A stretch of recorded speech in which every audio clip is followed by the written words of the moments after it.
So I built a time tracking app on my MacBook using Claude, and I asked it to connect it to Notion so that whenever I track time, it actually populates the time spent in hours in my task. And Claude did this basically in no more than 10 minutes. Of course, I was the one who got the API from Notion and put it here in the settings, but like the feature has been built with with Claude, and also the design and the testing of the application has been built by Claude. Now the application is locally on my laptop. I'm not using any third-party time tracking app. And if I go to this project here and choose this design task, I can start tracking time for this task, which is linked to the project CGS, for instance.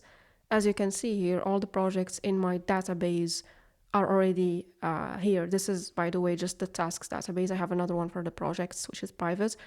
But yeah, these are the tasks. They are also synchronized. If you go to the API, you can always synchronize if you notice a gap. But this is working so good. Now, since the timing is so little, it won't show a big difference in the time spent in hours.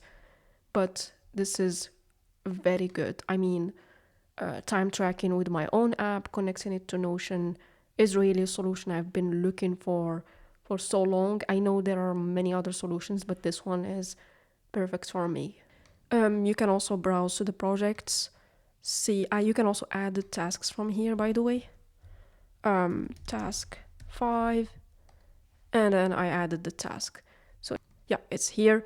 Then I can go to the timer, I can go to the project, and task 5 is here, and I can start tracking the time for it. This is the complete log of all tasks. This is the complete log of all projects. And this is a very minimal application. You can synchronize using this button here. And then it's synchronized. There is still a lot that I need to add to it, but for now it's really good.